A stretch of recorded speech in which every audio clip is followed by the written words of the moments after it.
Hey, James G here with Tarpley Music in Fort Worth, Texas. If you need to, you can always find us online at tarpleymusic.com. Today, I have a very fun MXR pedal. The MXR Layers. Little, sparkly, different. So this pedal was sent to us by Dunlop, and we're flabbergasted that they sent it to us for this launch. I had no idea what to think. Okay, so I was just like, layers. Okay, all right, let's see what.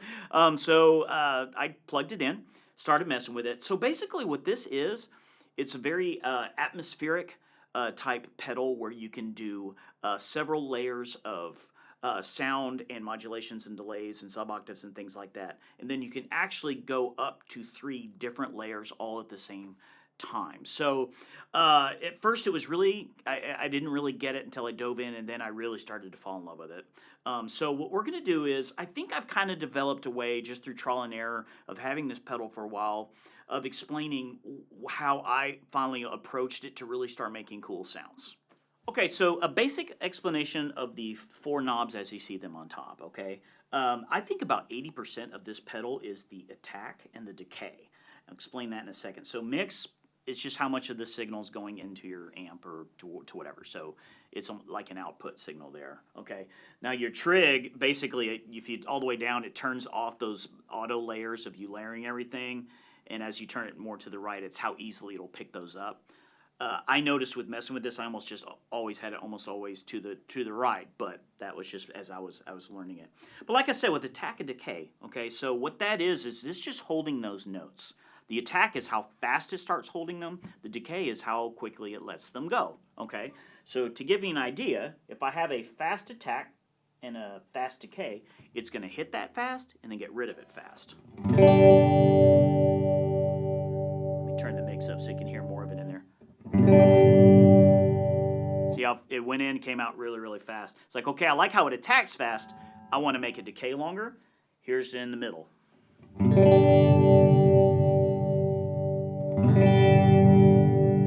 Okay.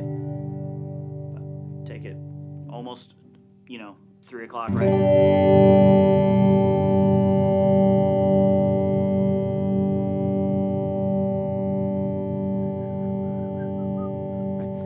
Holds for quite a while. So if I go just a little bit more, I'm all the way doing it, and that's an affinity, okay? It will hold it the whole time. So let's say, hey, can you just do me like a G5 pad for 4 minutes? Sure. Go off and have lunch, put the guitar down where it's just going to hold it, okay? Now, I don't want to hear the pad right away. I want it to come in slower. Well, then you want a slower attack. So here's like a middle attack with a fast decay. You hear it just goes away really, really fast, right? I want a really slow attack. Then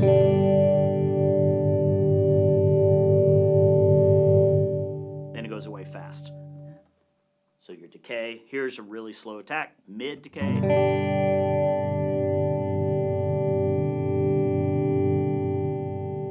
Okay, and then obviously you can do long and then long. So once I started messing with this pedal, I started realizing, okay, that is a big, huge foundation, right? Of just coming up with that layer. How fast do I want to come in, and how long do I want to stay there before it goes away? Okay, so once I figured that out, so for the sake of explaining this, I'm just going to kind of do a pretty fast attack and about a medium decay, which for like slower songs, I found from chord to chord sits in pretty nice.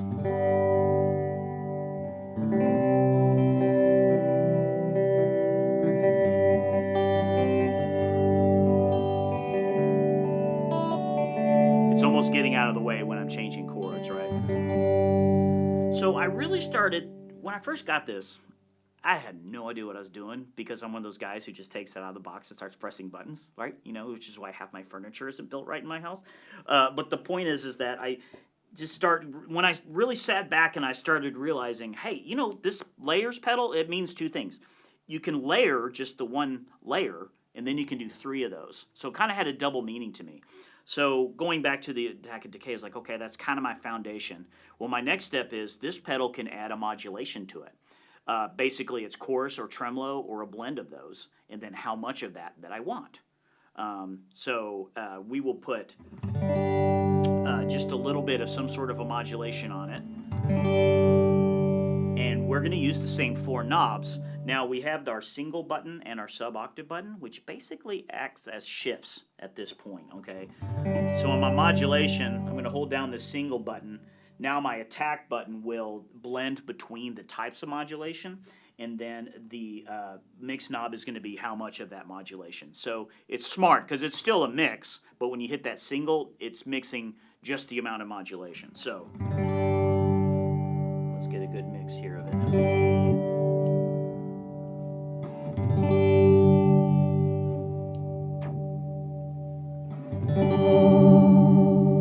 That's about as much chorus as I can get on it, right? This is the tremolo. Really fast, right? Okay, and then I can do a blend of those. So let's do pretty thick. It's a blend of those, short attack, man. So I still have a short attack, or a quick attack, kind of a mid decay, and now I've got some modulation on it. It's right in the halfway. It's a mixture of.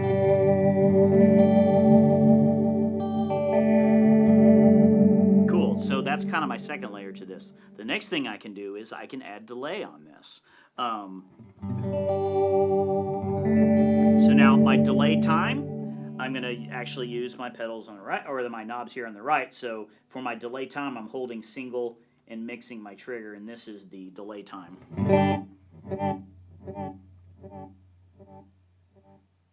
Right, okay.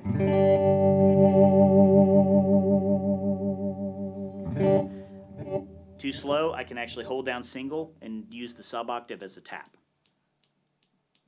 So there's my tap and my great. Now I will tell you that it does have a control button here at the bottom. So MXR has the tap. It's a small tap button, so you can actually use that as well. And there's a couple of other pedals you can attach to this to control it even a little bit more. So that's just kind of a side note for that. But you don't have to have it to do the tap. You can do it right there. Now the other part that from the delay that I have is basically my dry signal. How much of the dry signal is being sent into that, and that's by holding the sub knob and doing the trigger.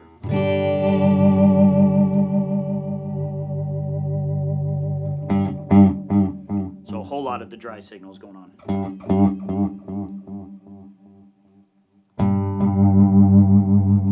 Not so much.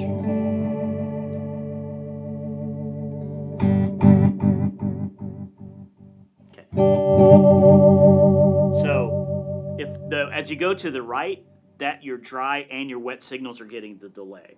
If you're going counterclockwise, then just your dry signals getting the delay. So you can clean it up a little bit that way. I'll give you an example. That's everything delaying.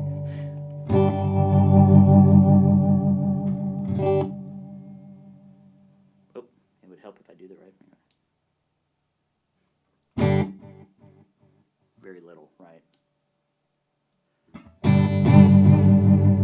Now the dry and everything is going. So, and it's a lot of cool part about this is trial and error to find a thing that's kind of working. So backing up a little bit, making the attack and the delay or the decay is kind of my foundation. I'm adding some sort of a modulation to it. I can insert, and then on top of that, I've got some sort of a delay. That's one layer. You can do up to 3 of those on this pedal. Okay, so you can have a ridiculous amount of wall sound. When we had this pedal and I was messing with it, a lot of people were getting yourself, well, what's the purpose of this? What's the application for this? And I instantly started thinking, man, EDM, house music, if you're doing recordings for, film score or anything that needs atmosphere, it just creates atmosphere. A lot of churches will use atmosphere during, Bible readings or whatever it is. It's an atmosphere in a box, right? So there's a lot of styles that I think can really, really benefit from that. It's craziness, right? So that's one layer. Now, I will tell you that in the single button, if I hit that single button, it only allows me to do one layer. I messed with it like that for a couple of days to figure out the layering process. Because if I hit this button again, it's going to memorize everything that I just did and start a new one and put it on top of that. And you can do that 2 more times. It's a lot of wall of sound going on, right? So I personally just put it on single, figure out the layer, and then from that aspect, I started realizing, I can make 3 different types of layers and just meld them all together. So it's endless, right? And I think I've scratched the surface on this pedal. The other cool feature is very, very simple, is that at any time you're going to get lost when you're messing with it. You're like, I don't know what it's doing anymore. So you can hold both buttons down for about 5 seconds. The blue LED will flash. And that means it's cleared and it's back to default settings, which is wherever these knobs are. Hit twice, pedal's off. Right? So once I put his once to here, I'm creating that layer. If I hit this again, now I'm building the second one. Okay?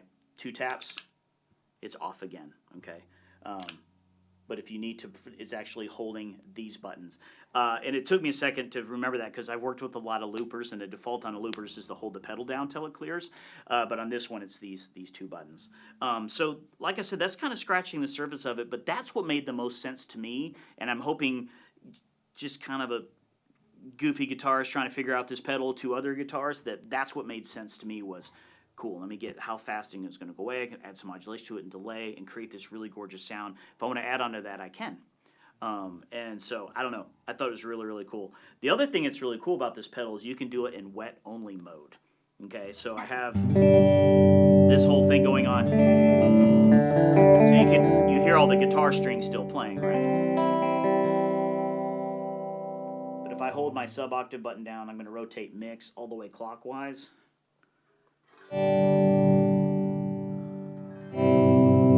All you're getting is the effect. There's no dry signal in it at all. Okay, so the sub-octave button, below the single button. So it basically just adds polyphonic sub-octave layers. Really fancy terms for lower notes, okay? So it's going to take whatever notes you're playing and add sub-octaves to it. So we'll go back to this basic sound that I had here. Sub-octave.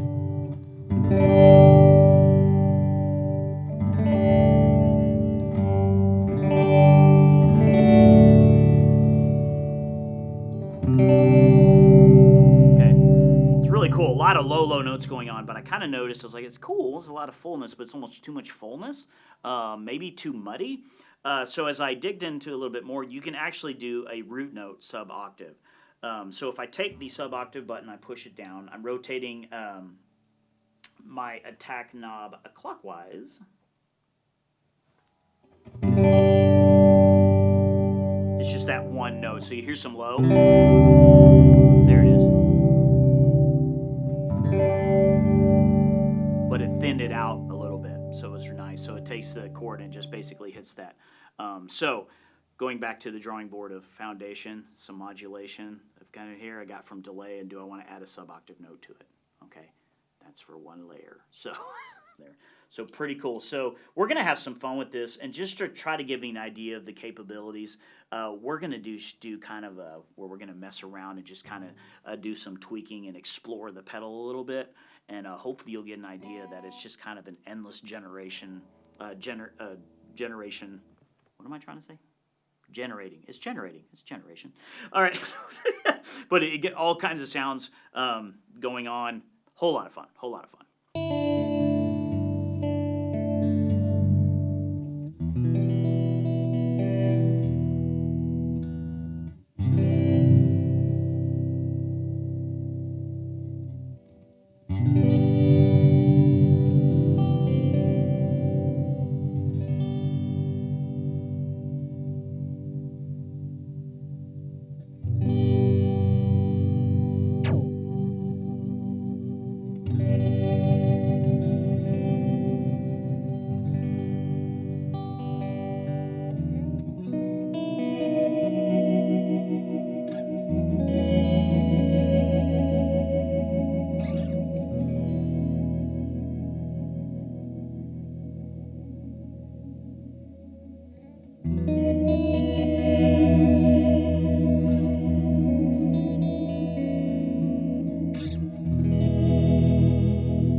all that video, and seriously, it was just kind of just scratching the surface of doing that, and hopefully maybe we'll do some videos that dive in a little deeper in a couple of the other things that it can do. Like I had mentioned, that there is a control switch here. You can actually look on the side, and it even says like tap, expression, or control. There's a little switch there, so I would assume you could do some sort of an expression pedal as well as using tap for tap tempo. So that even takes us to another layer of being able to do it more in time. So is this something that I'm going to have on stage and mess with it while I'm playing? Probably not, okay? But it's going to, if I can find a really cool setting and I'll be able to, because it's going to, as long as the knobs are the same, it's going to keep that in its memory when you pull it back up. And like I said, a lot of times I will hit single. You can just get a lot out of just that single layer. My little humble opinion is hit that single layer when you're messing with it and learning it. Because from that standpoint, all you're doing is hitting another layer, hitting another layer. But I don't know. I just think it's really, really cool because, yes, it has some similar sounds and functions to it, but not. I've never known a box that has kind of all these modulation delay effects, but simply where I can hold it and just treat it almost like a pad, like a synth pad. And not to mention, especially with my love of MXR pedals anyway, but it's the size of it, right? It's a whole lot that doesn't take up a whole lot on your pedal board. And price-wise, it's very inexpensive for what it does, in my opinion. So, I don't know. I think this is really, really cool. Is it a niche market? Maybe, but a lot of pedals are, especially a lot of cool ones. So, I had a blast doing this. So props to Dunlop for kind of doing something that's different like this. And so at first I was kind of like, oh man, there's 4 knobs and I have to press all these, and then these do different functions. But as I started learning it, I started realizing that's actually smartest possible way to do it. Otherwise, you got 16 knobs, you're really lost. So you just got to kind of, but I have a cheat sheet with me, and you'll have a cheat sheet when you're setting it. Like I said, it's not something you're going to really be doing live on stage during a song, more than likely. You're going to probably mess with it. Now in a recording setting, oh man, you could get some really, really cool sounds out of this that are really not going to be duplicated by other people, right? They'd be like, how did they do that? You'd be like, well, man, I had this weird setting on layers, right? So I don't know, pretty cool. So, and if you are familiar with MXR pedals at all, great product for the money. Carbon Copy is one of my favorite delays of all time. So I do have, you know, a love for MXR as it is. So this is a really cool pedal. Really excited about its launch. I hope some people will give it a shot. The real truth is thank you so much for watching the video. And like I said, my goal was to kind of explain it in a layering way that kind of made sense, so it wasn't just, so what is this? Hopefully that came across. But you really still have to sit down with it and plug it in and start messing with the settings, and you start realizing it's kind of endless for what it can do. So anyway, I hope you like this video. I hope you get a chance to you know, go to a local Tarpley if you can, and say, hey, I want to play the layers pedal that James talked about on the thing. And then plug it in and just mess with it. It's a blast. So if you did like the video, hey, please like it for me. And if you haven't subscribed to our channel, hopefully this video made it worth subscribing. And now you're going to come in and join us as a subscriber. And if you'd like to know us, we're dropping more videos because we do amps, pedals, and guitars. We are now expanding to drums. We'll be going to keyboards, all other kinds of things. So if you want to hit the little bell there and turn on notifications, we will let you know when they come up. And hopefully we'll see you on the next one.